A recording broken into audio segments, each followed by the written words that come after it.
Chella. Amy Chella. In Looked the like you were house. going to... In the house. In the house.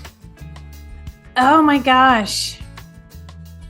Okay, so I kind of want to go back. Like, there's so many things swimming in my head. And we'll connect the dots together. So, Curt, when you first introduced the idea of talking about wisdom, about the theme of season 6 being wisdom, I was like, I don't like that word. I don't like that word.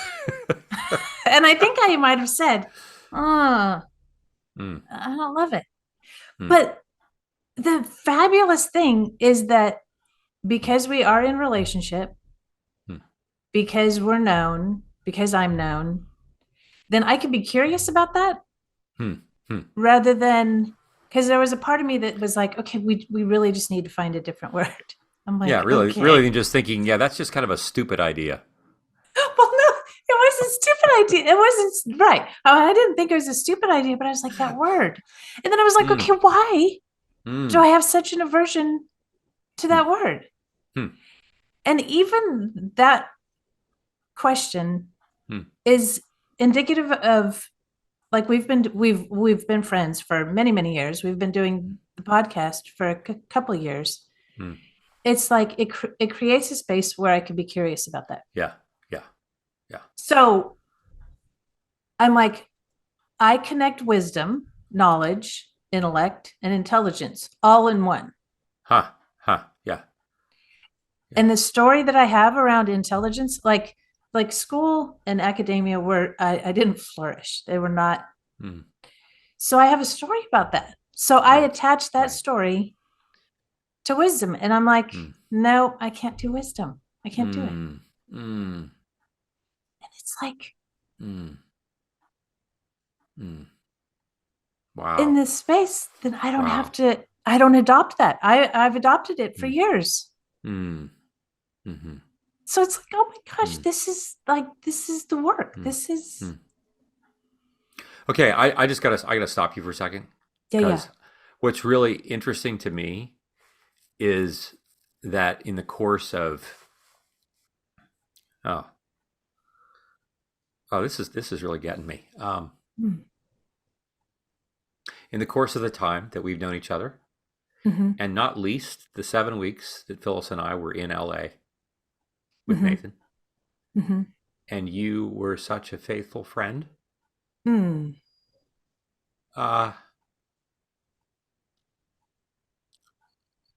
Like when Phyllis and I had no wisdom, like nothing we did felt like it was making any difference. Oh, I have to say, I did not see this moment coming in this episode. I can't, like, even right now, I'm like, oh my gosh, no, it's Amy's wisdom of presence, the wisdom of her presence that did so much to create ballast for Phyllis and me and for our son. I love that guy. And he loves you. And I'm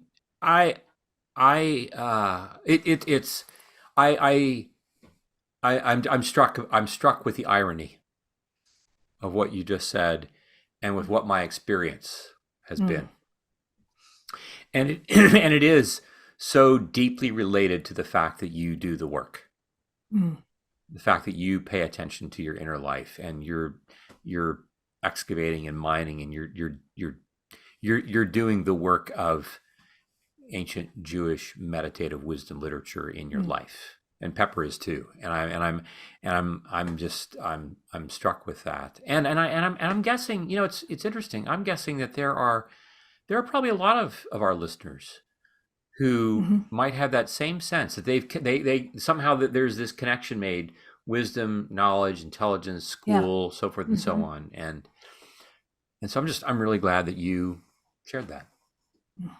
Yeah. For me, I look at, my kids that are grown and growing, and their schoolwork, right, over the years. And it was not too deep into elementary school where I couldn't really help them anymore in their math and in their Wow. Oh my things. gosh. However, I could help them make wise decisions. Yeah. I could Yeah. come Mhm. at the situation with wisdom, but I can't, do some of the math problems that they were having to do. Right. But there is a big difference between Ugh. wisdom, and Mhm. wisdom's the long game, right? I Yep. mean, Mhm. Yep. Yep.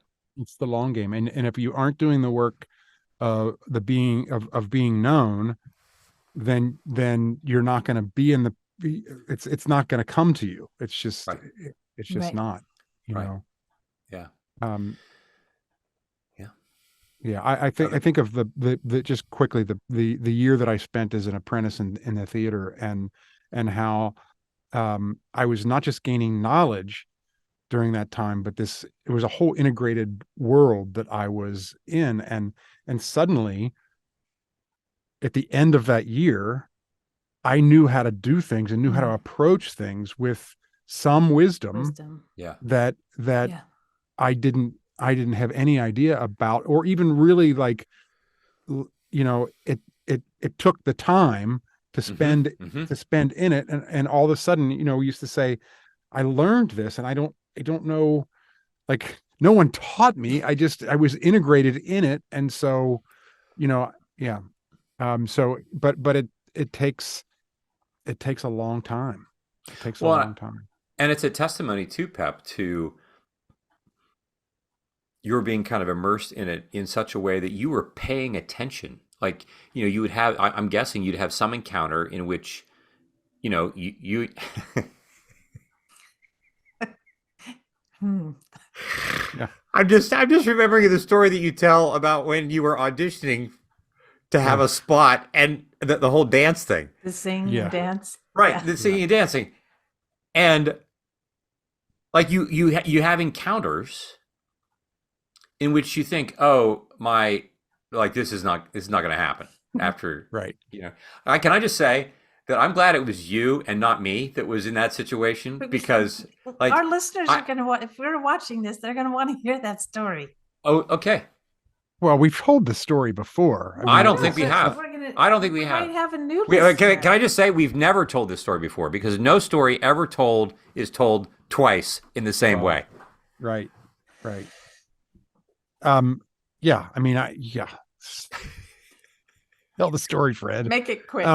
Yeah. So, after I graduated or was ready to graduate from university, I applied as an apprentice, a year-long apprentice program at Burt Reynolds Theater in Jupiter, Florida. And the audition process was jazz, ballet, and tap dance, 3 minutes of each, and 16 bars of a song. And then if you got past that gauntlet of the first day, then you were invited back the next day to show them your acting skills or lack thereof. And there was a nationwide call, so I was in a room full of real dancers, and the choreographer was, I believe it was Wayne Salento, who was a Broadway choreographer. He taught these dance moves, and the judges were agents and celebrities, and Burt Reynolds was one of them, and a table full of people that you were, as a young impressionable person, was kind of in awe of. And I got in there, and dance was first, and I've never had I can't say I've never had a dance lesson. My cousin's, I think it was his fiance at the time, they're married now, but she was a dance teacher, but she taught little kids, and she taught like in her basement. And so I couldn't, like, there was no jumping involved because the nails from the floorboards above me were coming through the floor. So she tried to prepare me in like 3 lessons in her basement to be ready to go do this audition. And to say that I can't dance is the understatement of the decade. And I had to do it. And so I'm literally, like, at one point in the ballet, I just smashed into the wall because because it was And there. and the one thing that was becoming apparent is I was so bad that all of the judges, I felt bad for the other people that were auditioning because nobody was watching them. They were all watching this train wreck that was happening, and they were laughing so hard they were having to pick themselves up off the floor pretty much at my incompetence on the dance floor. And um and then uh then the next thing was I had to sing, and I don't know, well, Curt can sing. Amy Nah, not so much.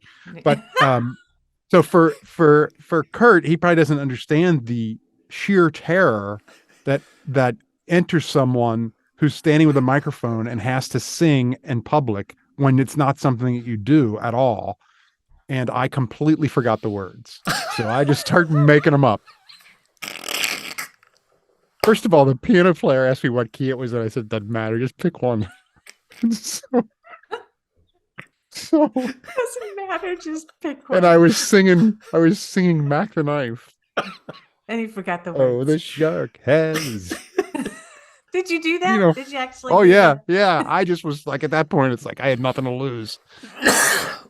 So all this to say, I was thinking I wasn't coming back the next day. I was done. I had traveled all the way to Jupiter, Florida for nothing. But Jupiter's a long way to go, bro. for me, Rocket and ship so- and everything, man. exactly. And so I was sort of leaving with my tail between my legs, out the front door when I heard someone say, "Hey, Pepper," and I turned around and it was Burt Reynolds, and he said, "Listen, Paul Newman can't sing and dance either, so you sure as hell better be able to act." And he encouraged me to come back the next day, which I did, and then was invited to be one of the 12 that were selected for the year, and that started this year-long integrated life of the theater. And I mean, you lived and breathed and ate and slept, or you didn't sleep. You know, 365 days I was there, and we were off for 2 days. And the only reason why we were supposed to be off for a couple of more, but they would call us and make you come in and clean the theater. And, and so those 2 days that we had, we all made a vow. Nobody answers the phone, because otherwise they'll make us come in. And, we would do everything from understudying the main stage performances to doing our own shows on weeks that the theater was down. And then we had to tech everything. So you're learning all that. And then after the shows would come down, a lot of the actors and directors that were working in the theater were, Broadway actors and directors, and they would then hold classes for us from like midnight to 2 a.m. And so you mean like when the show was done? You mean like when the show's done for the evening? Yes. Class would start. And then at all your midnight. jobs are done. You've done, you got the laundry going and everything else that your responsibilities are for the show. Then you would go and start class. And it was awesome. That was a life-changing year for me. And it was phenomenal. But all that to say that after that year, not that I, knew everything or understood everything, but there were so many things that I had elements of wisdom about that I didn't have before I showed up. And it wasn't just knowledge, and it wasn't just intellect. It was, discernment and deeper understanding of things. Right. Well, and I think of, it's funny. I've before meeting you, I only knew Burt Reynolds in a certain way, right? Right. Certainly like the movies that he had been part of. I had no idea about his skill as a teacher, as someone who, was helping to run this whole show, basically, which is just stunning. But the thing that really strikes me even about this story, I mean, and I've heard this story before, although I don't remember you talking about your judges laughing while you were dancing. But there's the part of me that thinks, okay, obviously, like I never met Burt Reynolds, don't know anything really about him personally, but there was something about his life experience that saw something in you. Mm-hmm. Mm-hmm. There was wisdom that he had that could see something, Mm-hmm. that saw something in the face of all that. Like, so you're kind of overwhelmed with like, I'm leaving, I'm done, there's no way, and somebody else sees Mhm. something. Yeah. Mm. And I'm just thinking about how much wisdom you then acquired over the course of a year as a result of somebody else's wisdom seeing something in you Mm-hmm. that you weren't able to see immediately following what felt like a pretty chaotic audition. Right. And it again, it's this whole notion of there's something about whatever it was that Bert was doing in his own life that enabled him to sense something in somebody else. Mm-hmm. And in many respects, his coming, his opening the door and coming to find you is an act of creativity. Mm. Mm-hmm. It's the beginning. It's the first brushstroke on the canvas for that year. And maybe after it's felt like a lot of paint has been spilled, even while we're trying to get the easel set up. And I'm just really, really struck by how, we find ourselves in these places that feel like, okay, it's not going to work. It's not going to be. And I think of it, of our listeners, how many of us are in spaces we've said that this feels like a really desperate time. How many of us feel like we are in spaces in which, in our desperation, we need a solution quickly. The Hebrews needed a solution quickly when they were carted off to Babylon. Mm-hmm. And God said, that quick solution is going to take at least 70 years. And then you're going to come back, and it's going to be another 400 before the Messiah shows up. And I'm looking, I'm looking for Amazon, right? I'm looking for delivery like today. Mm-hmm. And I think about like all that hard work that you put into that, and Amy, we were talking earlier about the hard the interior work that you're doing, the interior work that you're doing, Pepper, in this one example of this year-long venture of being so present in the work that wisdom becomes something that's just embodied in you. Mm-hmm.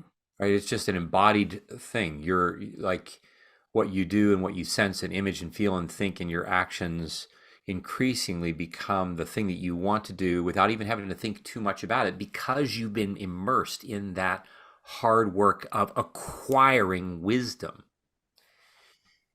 And it becomes that which we can call on. And I'm trying to get my head around. Yeah, what time's class start? Midnight. Yeah, don't be late. Yep. Yeah. Yep. Yeah. It's all a beautiful thing. Aim, I'm sorry. I don't other thoughts. No, I mean, I think that's all part of it, right? That, like, yeah, we don't. I mean, like, even in our conversation right now, and can you hear Juna? I mean, Luna. Yeah. Juna, Luna, Puna, Juna's the Funa, daughter Tuna. next door. Luna is the dog. Rewriting stories and being known and being seen. It's all good and all this is fabulous. Yeah. Well, I'm looking forward to just being on this journey of wisdom with you both. I mean, as we were talking in our kind of connecting time before we started to record today, I'm just aware that part of why I just so love to do this with you is that I know that on those Fridays where we're doing this, I'm going to get to hear your life, and I'm looking forward to knowing that I'm going to be seen by two people who love me and who I desperately and deeply love. And I I believe that I will have acquired wisdom over the course of our series in this season because I will have been with you. Well, I've got to get a vacuum Chances are cleaner because good. I have dropped So many so many pearls. pearls of wisdom in here. Hey, It's a mess. And dude, if you you're not like picking up what I'm laying down, it's just going to keep can I just say messier and you need to messier. be careful when you stand up and to be You very might careful slip when you and I fall. walk. will. I will. Okay. Because it's getting deep. You know what I'm saying? Yeah, it's getting very deep. You might not have to be that careful. You have to wade through. It's boot high. You It's have to getting deep wade in through here. it. I think those are pearls of wisdom. It could be something else I'm standing in. Thanks, you guys. This is awesome. Thank Love you. you guys. Yeah. All right, guys. Love you. too. All right. Next time.